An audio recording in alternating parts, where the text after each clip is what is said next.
First shot எடுத்ததுக்கப்புறமா நான் wait பண்ணிருந்தேன் என்ன சொல்லுவார், ஏன்னா எனக்கு தெரியணும் எப்படி பெர்ஃபார்ம் பண்ணுறோன்னு.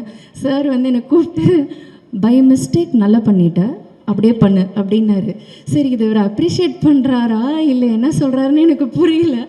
அடுத்த ஷாட்லேயும் வந்து பை மிஸ்டேக் இதுவும் நல்லா பண்ணிட்ட, நீ ஒன்று பண்ணு, இந்த படம் ஷூட்டிங் முடிகிற வரைக்கும் இந்த மிஸ்டேக்கை மட்டும் ஃபாலோ பண்ணு, அது போதும் அப்படின்னாரு. சரி அப்போ தான் எனக்கு தெரிஞ்சிருக்கு, ஓகே இவர் நம்மளை அப்ரிஷியேட் தான் பண்ணுறாரு, நம்ம பெர்ஃபார்ம் பண்ணுறது ஓகே போல் அப்படின்னு நினச்சேன். But he is very generous in appreciating.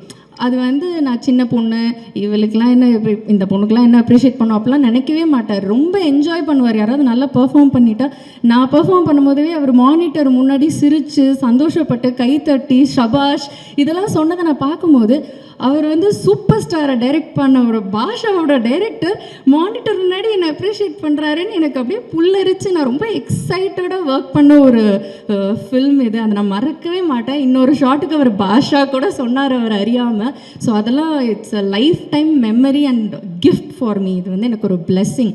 And shoot and இன்னொன்று வந்து நம்பர் ஆஃப் ஷூட் டேஸ் வந்து 7 அப்படின்னாங்க. மொத்த ஷூட்டிங்கே வந்து ஓகே. ஸோ ஷூட்டிங் ஃபுல்லாக எனக்கு ரொம்ப ஹாப்பியாக இருந்தது. அண்ட் ஷூட் ரேப் அப் ஆனோடனே எனக்கு ஒரு பெரிய அப்ரிசியேஷன் மெசேஜ் அனுப்பிச்சார் வாட்ஸ்அப்பில். வல்லவன் செயலி இப்போதே பதிவிறக்கவும்.